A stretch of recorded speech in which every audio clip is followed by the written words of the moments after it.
Bismillahirrahmanirrahim. Assalamualaikum warahmatullahi wabarakatuh.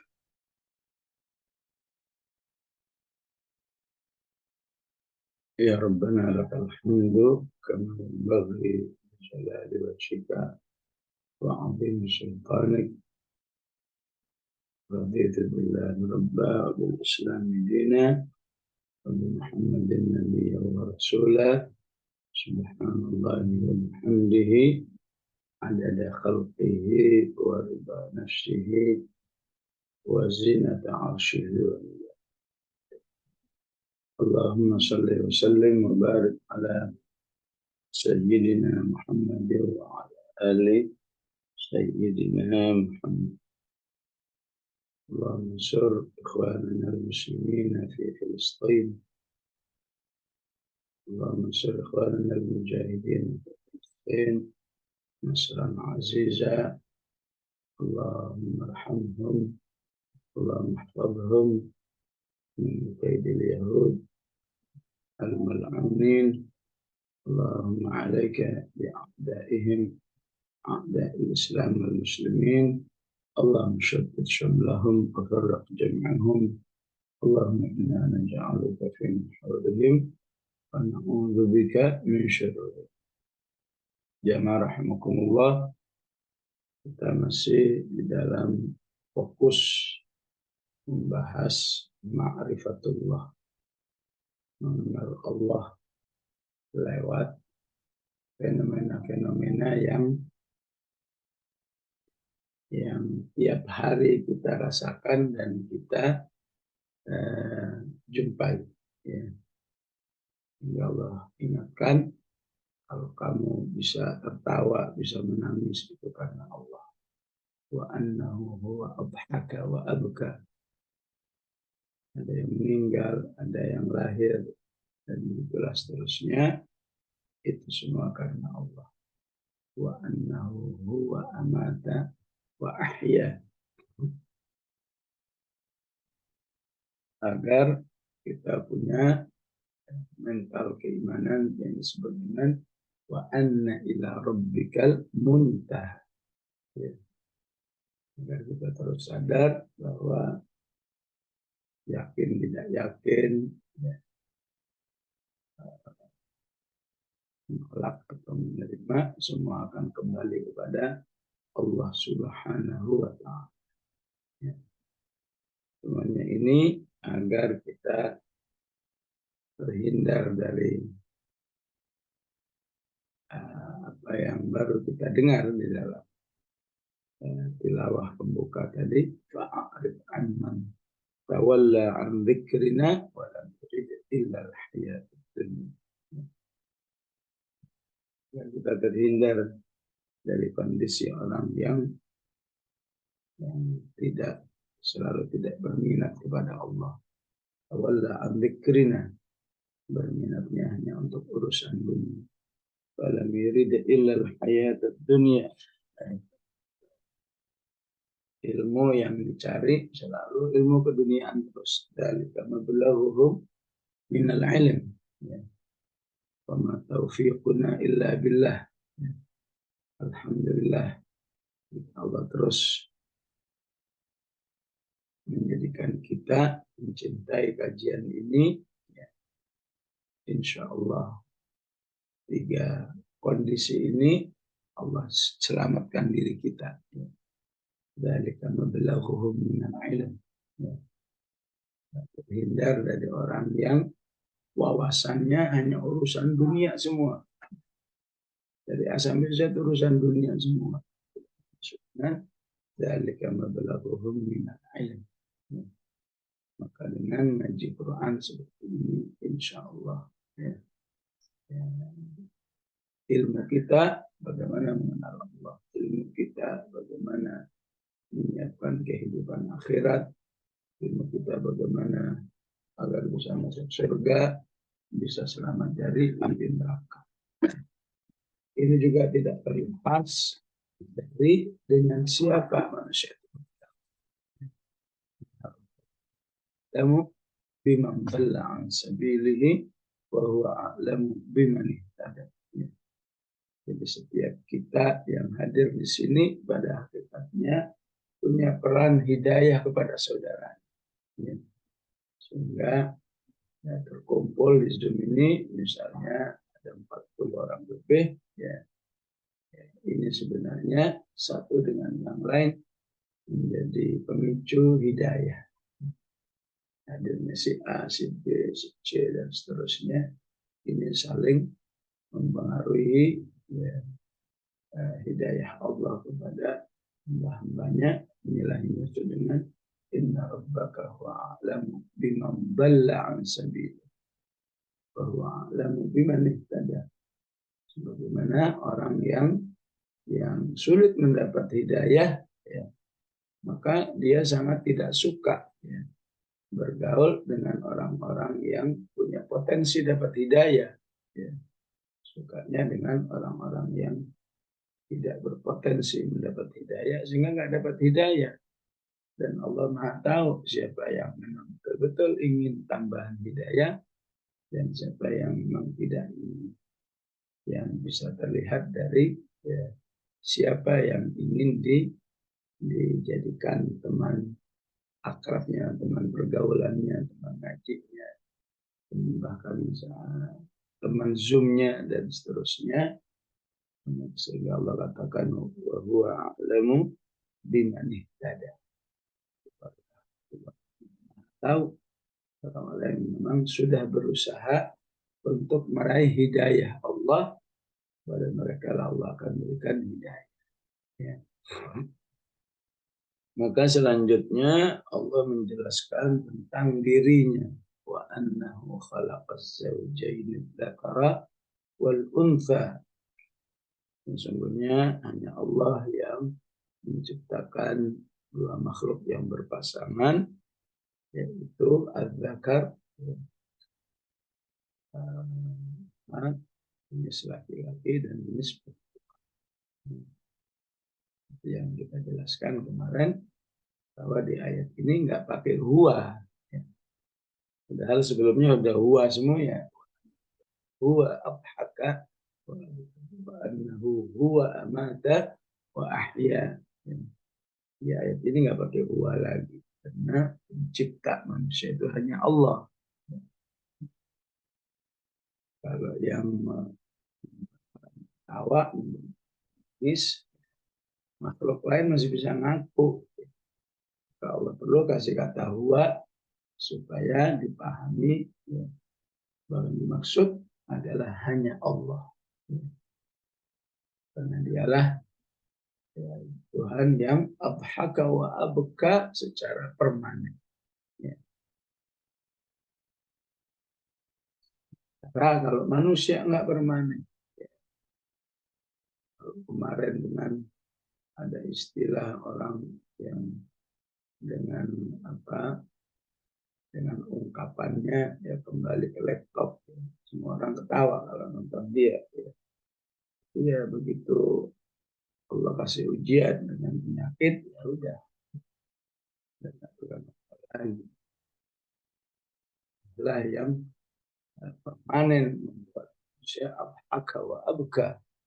Tapi untuk penciptaan manusia nggak ada lain kecuali Allah. Allah nggak perlu mengungkapkan huwa wa annahu khalaqaz zawjayn dzakara wal untha. Ya.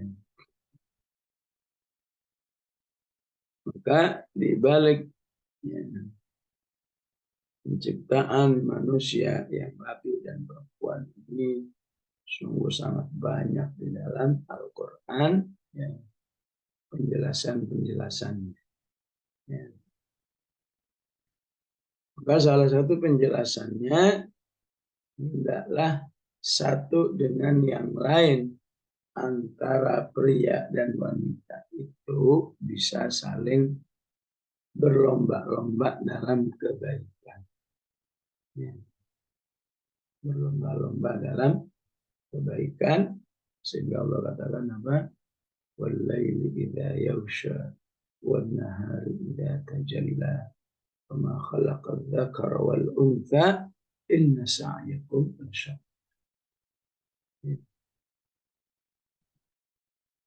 Masing-masing mengatakan memang saya ini wanita dengan segala kekurangannya.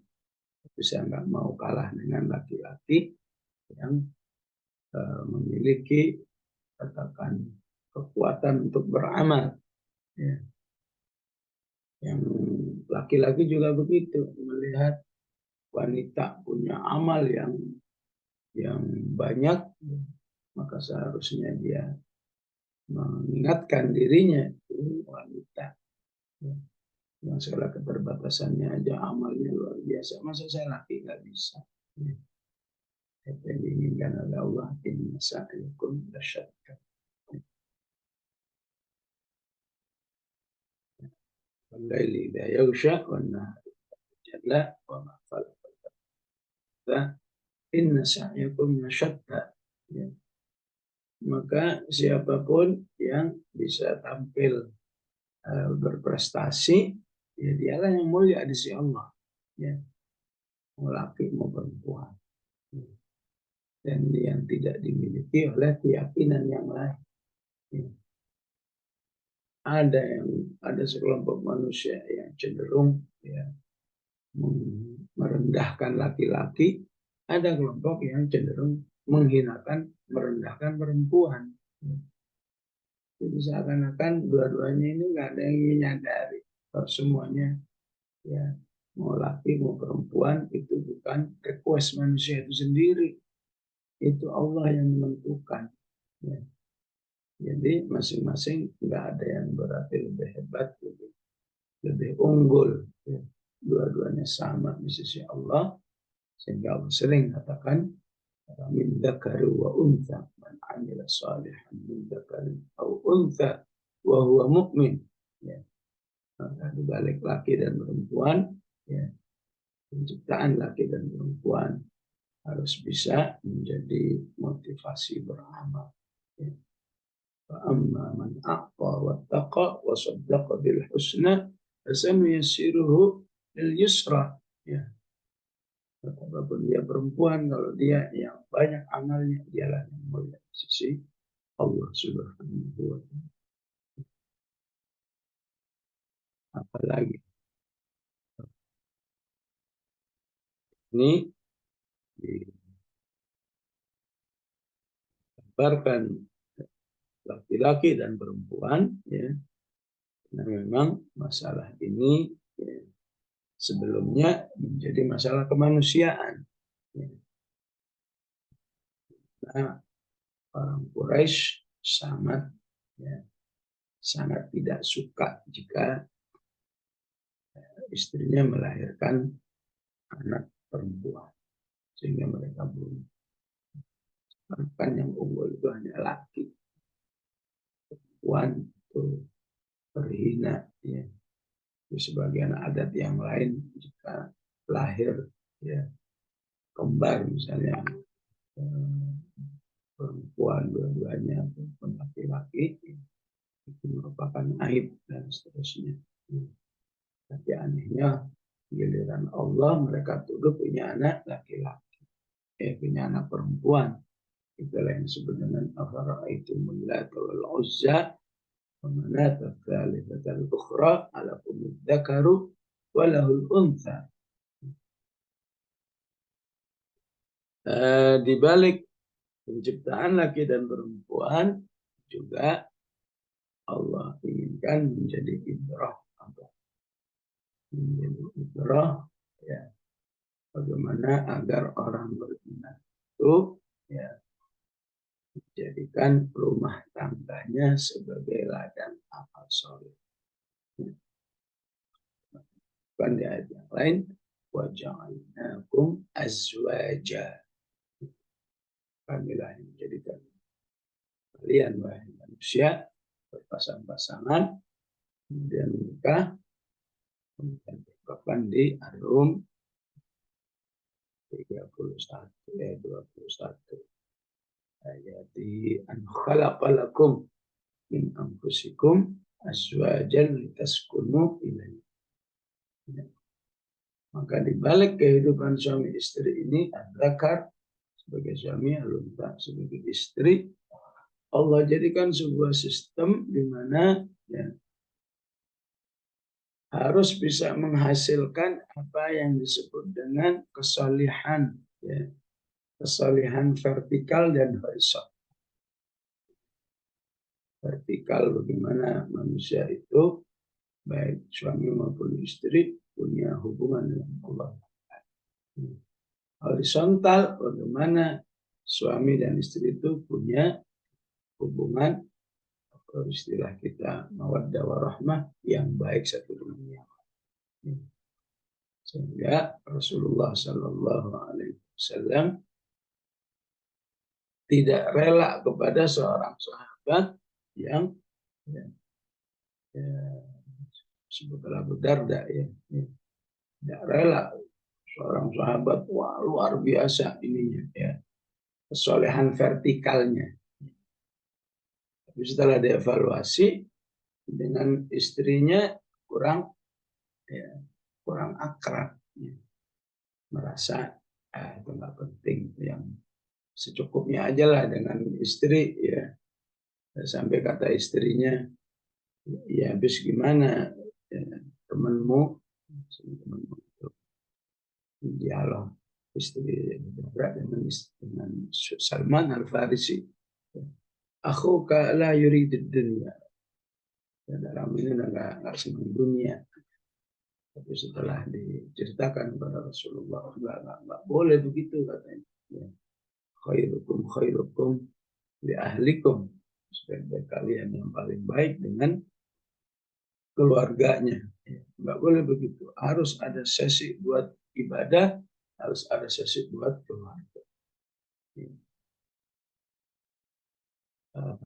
Seorang istri mengeluh kepada Umar, ya, ini suamiku itu beradanya di masjid dulu, gara-gara masjid, ya. Dia nggak pernah pulang ke rumah. Maka kata Umar, oh itu baik, itu berarti kamu beruntung punya suami soleh. Bukan begitu Amirul Mukminin. Dia sampai sudah merasa nggak peduli dengan keluarga. Nggak boleh. Panggil suami. Benar kamu kata istrimu begini-begini. Benar lah. Ini sekarang kamu harus benahi hidupmu. Nggak boleh begitu. Ya. Bagus memang kata istrimu, kamu itu rajin di masjid, rajin iktikaf, rajin tadabbur ayat-ayat Al-Quran. Tapi menjadi, ya, istilahnya kesolehan yang tidak sempurna kalau kamu tidak perhatian kepada istrimu. Ya. Itu juga sebaliknya, seorang istri, ya, karena asyiknya beribadah kemudian tidak peduli kepada suaminya, ini juga berarti belum sempurna kesolehan. Ya. Yang dimaksud dengan wa annahu khalaqaz zawjayn adz-dzakara wal untha. Ya. Bahwa kesolehanmu secara horizontal, kesolehanmu dengan pasanganmu itu bagian dari kesolehan yang akan membuat Allah ridha kepadamu. Ya. Maka jangan pernah kita berpikir, ya, berbuat baik pada pasangan itu suatu hal yang beban, suatu yang akan menghabiskan waktu dan lain sebagainya.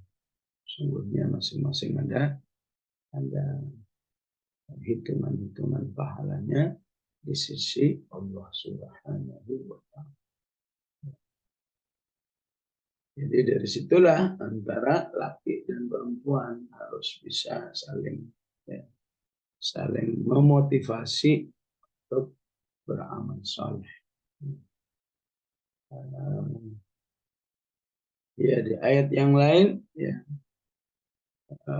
beradaan manusia dan perempuan ini, ya, agar satu dengan yang lain tidak merasa bangga dengan, ya, dengan jenisnya. Ya. Yang perempuan merasa kaum laki-laki lah yang jelek, laki-laki merasa kaum perempuan lah yang jelek. Padahal semuanya di sisi Allah Subhanahu wa Ta'ala memiliki kedudukan yang sama di akhir surat Ali Imran. La udhi'u amala 'amilin minkum min dzakarin aw untha. Kami tidak pernah menyia-nyiakan amal manusia baik laki maupun perempuan. Ya. Di sisi lain juga bisa menjadi peluang fitnah. Ya. Laki-laki terfitnah oleh perempuan, perempuan terfitnah oleh laki-laki, sehingga ya, harus kembali kepada adab di dalam berinteraksi dengan perempuan. Wa annahu khalaqaz zawjayn adz-dzakara wal untha min nutfatin idza tumna. Dari sperma yang dipancarkan. Sama dengan ayat khuliqa mimma indafiq. Ya. Ataupun sama dengan surat Al-Mursalat, alam nakhluqukum mimma immahin. Ya. Ataupun sama dengan surat Al-Waqi'ah, afara'aitum ma tumnun, antum takhluqunahu am nahnul khaliqun. Maka apa yang Allah inginkan seperti yang disebut ayat ini, bahwa ya, bahan dasarmu dari nutfah idza tumna itu harus membuat manusia itu ingat penciptaan. Ya. Harus membuat dirinya selalu kembali kepada penciptanya. Ya. Jadi jika Allah belum menakdirkan nutfah itu, walaupun idza tumna, jadi ya, jadi manusia baru.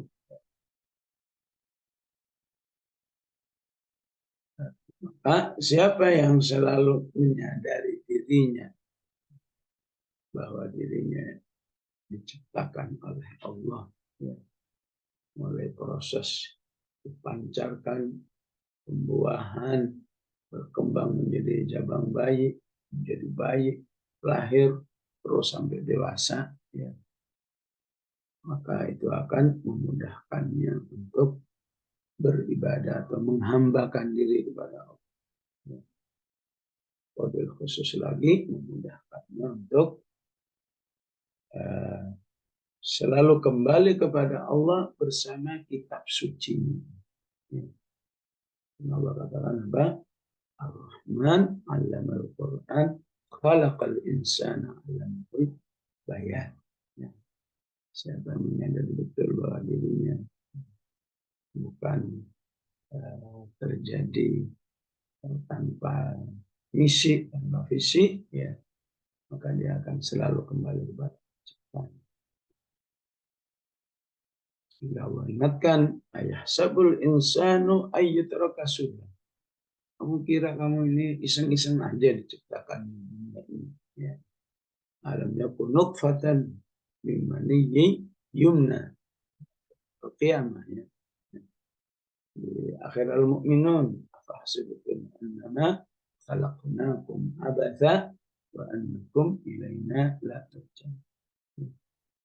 Jadi pengenalan Allah sebagai pencipta itu alangkah. Maka Allah sebagai pencipta langit, bumi, lautan, dan seterusnya, gunung-gunung, dan seterusnya. Maka Allah selalu fokus, ya, dirinya adalah pencipta manusia, baik laki-laki maupun perempuan. Tidak ada lain agar manusia, ya, menyadari betul, ya, bahwa pencipta dirinya Allah, maka nggak mungkin jauh dari Allah. Dia akan selalu kembali kepada Allah. Ibrah yang lain, ya, jika manusia menyadari ini, maka tidak mungkin dirinya itu, ya, menganggap, ya, punya kelebihan-kelebihan atau punya keistimewaan-keistimewaan. Dia akan mengakui makhluk yang lemah, makhluk yang hina. Alam nakhluqukum mimma immahin. Bukankah saya ciptakan kamu dari air yang hina? Ya. Wa khuliqal insanu dha'ifa. Maka kalau dia menyadari sebagai makhluk yang lemah, maka nggak mungkin dia ya, nggak butuh dengan Allah. Nggak mungkin dia ar-ra'ahu staghna. Ya, mungkin dia wa amma membakhila wastaghna. Nggak butuh. Ya. Nggak butuh dengan Allah. Nah, merasa dirinya udah unggul, ya, maka itu akan membahayakan manusia. Maka menyadari kekurangan-kekurangan, ya, tidak saja kekurangan ruhi, tapi juga kekurangan khilqi. Ruhi merasa nggak berhenti-berhenti dari kesalahan. Khilqi menyadari bahwa dirinya ya, dari ya, bahan yang hina, mahin. Ya. Maka ketika membuat manusia sadar kembali, bahkan merasa sangat butuh kepada Allah Subhanahu wa Ta'ala, maka di situ manusia menjadi termuliakan. Menjadi termuliakan. Ya, contoh kecil aja ya. Mulut. Mulut ini ya, kekurangan maknawinya mungkin kurang pikir, mungkin ngomong yang nggak baik, mungkin ngomong yang menyakitkan orang. Hilkinya, ya, mulut kita kekurangan secara fisiknya apa? Ya, tempat banyaknya bakteri. Walaupun udah pakai pasta gigi apa saja, ya, setelah sejam, 2 jam kemudian, ya, bakteri lagi. Ya, mohon maaf karena bakteri, ya, disitulah bau tidak nyaman, disitulah ada suatu hal yang kotor. Tapi kalau dikembalikan kepada Allah, kamu dikasih kesehatan, mulutnya sehat, saya dukung mulutnya sehat, kamu kembalikan kepada Allah. Ngapain? Coba kamu baca Quran, coba kamu berzikir, coba kamu al-amru bil ma'ruf wa nahy anil munkar. Betul mulutmu itu memang secara istilahnya imaterial dengan ataupun materialnya jelek, tapi karena kamu gunakan untuk yang baik di sisi Allah, mulutmu itu menjadi mulut yang paling mulia. Sehingga Rasulullah bersabda begini, ya.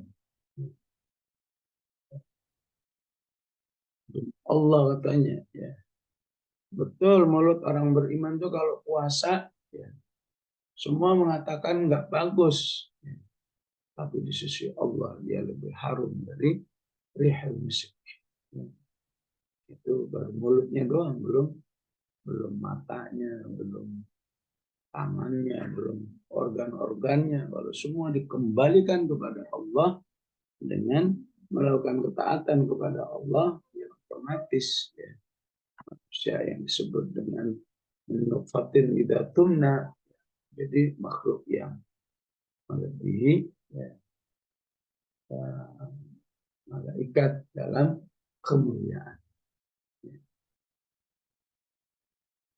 Min nutfatin idza tumna, maka Allah ingatkan wa anna alaihi nasy'atal ukhra. Sebagai manusia kamu harus sadar bahwa paket penciptaan itu ya, ada saatnya meninggal, ada saatnya hidup lagi. Hari kebangkitan. Antum takhluqunahu am nahnul khaliqun. Ya. Katakan kemudian walaqad alimtumun nasy'atal ula laula tadakkarun. Ya. Ini juga disebut di surat Abasa. Ya. Kalla idza syaa ansyarah, kalla lamma yaqdi ma amarah. Ya. An-nash'atal ukhra inilah yang sering ya manusia yang lupa kepada Allah. Baik lupa secara seutuhnya, yaitu orang-orang kafir. Orang-orang kafir itulah yang karena ingkar kepada Allah, akhirnya ingkar kepada prinsip ini. Wa anna alaihim nasy'atal ukhra. Bahwa dirinya nanti akan dihidupkan lagi oleh Allah Subhanahu wa ta'ala. Ya. Orang beriman, ya, walaupun sudah yakin, tapi kadang-kadang ya, kemaksiatan yang dilakukan atau amal soleh yang masih sedikit yang dilakukan, itu juga sebenarnya menunjukkan sekian persen bahwa dia belum seutuhnya wa anna alaihim nasy'atal ukhra. Ya. Ya, karena itu ya semakin tinggi keimanan seorang terhadap akhirat, semakin tinggi juga ya persiapannya untuk menyiapkan amal-amal soleh sebagai bekal kehidupannya di akhirat. Maka kembali Allah menjelaskan ya, tentang kebijakan-kebijakan dalam diri manusia. Jadi ada adhaka wa abka, ada amata wa ahya, ya. Kemudian i'tiraf, ya, diselingi dulu, termasuk dirimu itu juga ada peran Allah. Sekarang kembali kepada kondisi dirimu. Kondisi dirimu apa yang lain yang harus menjadikan kamu ingat kepada Allah. Wa annahu huwa aghna wa aqna. Allah lah yang membuat dirimu ya, punya kekayaan ya, ataupun ya, katakan diberi kecukupan. Wa annahu wa aghna wa aqna. Ya. Kita lihat ya, katanya sebetulnya resesi ekonomi dunia itu ya, secara global itu sebenarnya sudah tahun 80-an. Tahun 80-an itu hakikatnya manusia sudah dalam ambang kebangkrutan secara ekonomi. Kenapa demikian? Karena sistem ekonomi zaman dahulu itu sudah ditinggal oleh manusia. Misalnya apa? Misalnya sebuah negara kalau mengeluarkan mata uang misalnya sekian triliun misalnya, maka uang sekian triliun itu ada istilahnya serepnya ya. Serepnya berupa emas. Ya. Nah, kalau dunia sekarang nggak begitu lagi. Uang kertasnya di mana-mana, emasnya nggak semua negara punya. Ya, ya, kehidupan umat manusia di dunia pada hakikatnya kalau dipelajari secara ekonomi berada dalam kebangkrutan. Tapi subhanallah ya, Allah tetap maha kuasa untuk menjadikan manusia-manusia dengan ada yang rezekinya banyak, ada yang rezekinya sedikit. Wa annahu huwa aghna wa aqna. Katanya, aduh ini Pak, BBM naik. Kenyataan ada aja orang yang tetap rezekinya cukup, ada yang rezekinya cukup. Apa? Karena memang di dalam bab ini aslinya tidak bisa dihitung-hitung oleh akal manusia. Pada akhirnya ada saja manusia yang diberi kecukupan secara rezeki oleh Allah. Dia aghna wa aqna. Ya.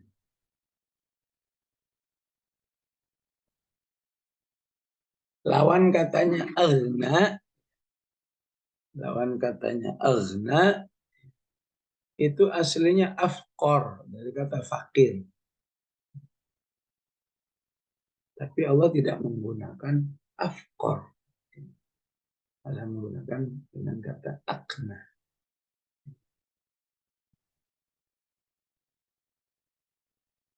Aslinya orang disebut aghna itu apabila ya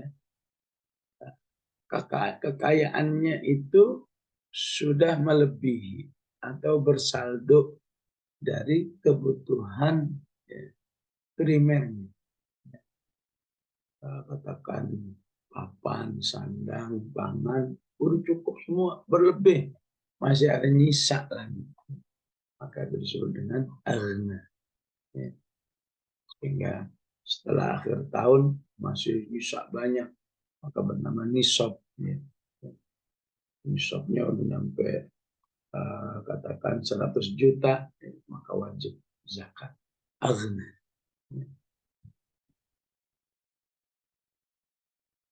Tapi orang yang tidak seperti itu, Allah tidak sebut dengan afkor, tapi disebut akna. Apa pemahamannya kalau akna itu? Akna itu pemahamannya.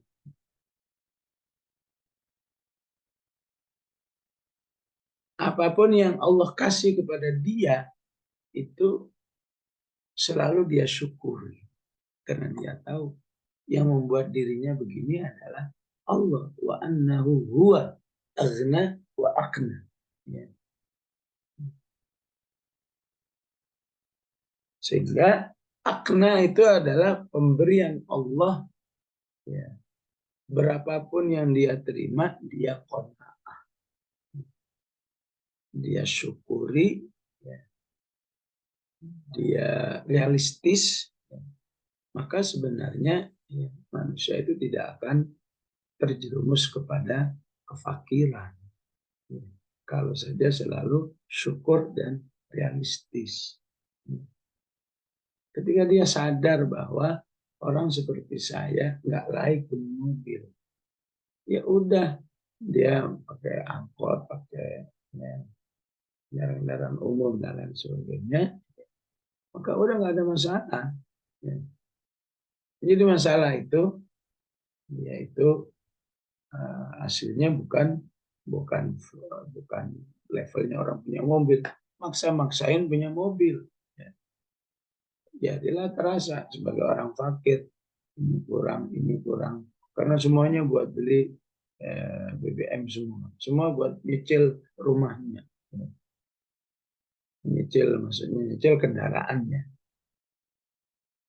Jadi kadang-kadang kemiskinan itu ya, hanyalah karena manusianya yang kurang bersyukur kepada Allah Subhanahu wa taala. Padahal aslinya Rasulullah menjelaskan, kalau saja kamu bangun di waktu pagi dalam keadaan aman, nggak kelaparan sepanjang hari, sebetulnya tuh kamu udah kaya. Tapi tiga hal ini tidak disyukuri, dianggap kurang-kurang. Ya udah. Ya. Jadi akhirnya ya dia terjerumus dalam kefakiran yang sifatnya maknawi. Ya. Kefakiran yang sifatnya mental. Yang dimaksud dengan wa annahu aghna wa akna. Ataupun tafsir yang lain wa annahu wa aghna wa akna itu orang yang diberi rizki oleh Allah istilahnya pas-pasan semua. Ya. Pintunya mobil ada, pintunya rumah ada, ini ada, ini ada. Ya. Tapi kalau ditanya berapa saldonya, nggak ada. Nah, jadi akna dari kata kunya. Kunya itu kalau bahasa kita apa properti. Memang saldonya nggak ada, tapi propertinya banyak. Sehingga kalau mau perlu apa-apa mendadak, dia harus jual dulu, mobilnya dulu dijual, perhiasannya dulu dijual. Kalau perlu yang cash itu ya Nah, itu juga pengertian kata akna. Wa annahu wa aghna wa aqna.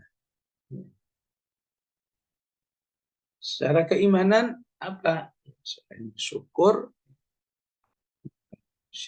jangan terfitnah oleh kenikmatan dunia yang Allah berikan kepada hamba-hambanya yang lain. Ya.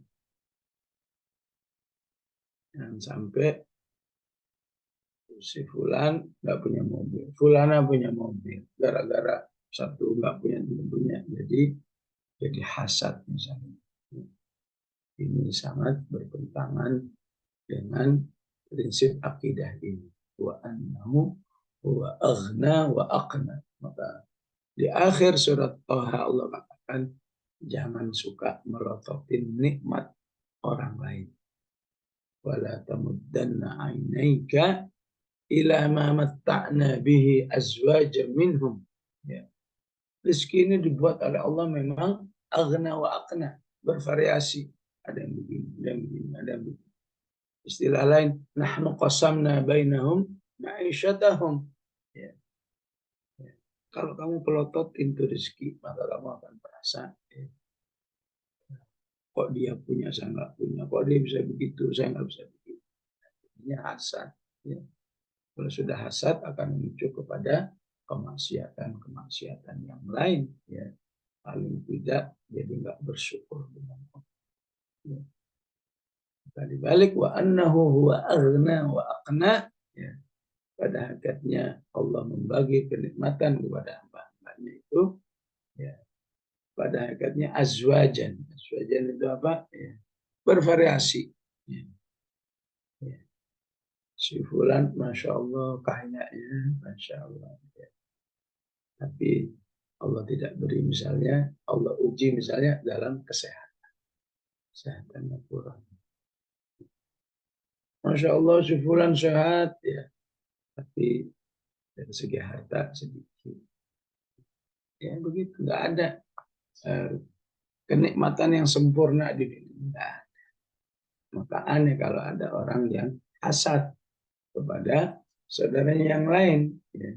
Seakan-akan dirinya itu paling paling nggak punya apa-apa, paling mengalami kekurangan, berbagai macam kekurangan.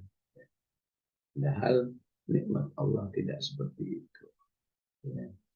Ya, itulah yang Allah ingatkan tentang saudara-saudaranya Yusuf alaihissalam. Ya. Terjadinya kejahatan saudara-saudara Yusuf kepada Yusuf awalnya apa? Karena tidak menyadari wa annahu wa aghna wa aqna. Ya. Ketika Nabi Yakub sangat mencintai Nabi Yusuf alaihissalam di masa kecilnya, saudara-saudaranya pada iri. Ya. Maka dia lebih mencintai. Ya. Padahal kalau dia mau sadar, oh iya wajar dia mencintai, kan dia nggak punya ibu, yang ada itu ibu tiri. Sementara saudara yang lain ya, memang katakan ya, bukan tidak dicintai ya, cuma kurang aja. Tapi Allah kasih dia ya, ibu yang masih ada. Tapi itu dilupakan, akhirnya dia terbesit berbagai macam niat-niat jahat. Uqtulu Yusuf, bunuh aja Yusuf. Ya. Atau buang aja, al-tarahuhu ardan. Biar ayah kalian ya, nggak mikirin dia melulu. Yakhrulakum wajhu abikum. Ya. Yang penting nanti kamu setelah itu jadi orang soleh. Takunu min ba'dihi qauman salih. Ini sebetulnya merupakan ya, variasi-variasi penyimpangan yang bisa terjadi kepada siapa saja kalau sudah kena hasad. Ya. Nah, itu tidaklah manusia itu hasad, pada hakikatnya dia ya, ibarat orang yang protes kepada Allah. Ya Allah, kenapa dia berikan begitu? Aku enggak. Karena itu di ayat ini Allah ingatkan huwa aghna wa aqna. Pertanyaannya, ya, itu kenapa ada orang memang dia dalam keadaan istilahnya sudah qanaah, sudah bersyukur sehingga nggak merasa kekurangan, ya. Tapi realita kehidupannya kekurangan. Sebetulnya ada orang yang uh, makan cuma sehari sekali doang. Itu pun cuma nasi aja. Itu pun mungkin cuma ya, ubi aja misalnya. Tidakkah itu disebut afkor? Baju benar-benar cuma nunggu lebaran saja. Bahkan lebaran nggak ada baju baru. Itu bajunya benar-benar ya, ya 3 tahun, 4 tahun tuh nggak berubah-ubah, itu cuci lagi. Nggak perlu bagi dia baju itu harus bagus, yang penting tetap aurat sampai. Bukankah itu juga sebuah kefakiran? Lihat rumahnya reot kecil, ya. Bahkan mungkin nggak berlantai. Tidakkah itu disebut dengan afkar? Tidakkah itu disebut dengan kefakiran? Ya. Walaupun bagi sebagian hamba-hambanya, apapun seperti itu, dia tetap dalam ifahnya, ya. Dalam qanaahnya, dalam rasa syukurnya, dan seterusnya. Ya. Jadi secara ekonomi, secara realita memang itu fakiran. Ya. Tapi di sisi lain Allah tidak mengatakan, ya, ya, tidak mengatakan afkor, mengatakan akna. Ya. Maka dalam kondisi seperti itu, pemahamannya harus ada sebuah evaluasi. Berarti kamu, kalau kondisinya seperti itu, perlu ada evaluasi SOP kehidupan secara ekonomi. Salah satu SOP yang ada adalah, misalnya ayatnya mengatakan, bertambah banyak kita itu gitu. Wabtahu min fadlillah. Carilah rezeki Allah. Ternyata dia males-malesan nyarinya. Dia udah nyari tapi cuma dapatnya segitu. Evaluasi lagi. Oh, ternyata ilmu nyarinya kurang. Jadi pasti ada SOP yang tidak sesuai. Ya. Bisa juga karena dampak, ya, kebijakan, ya, pemerintahan yang itu dalam sistem kehidupan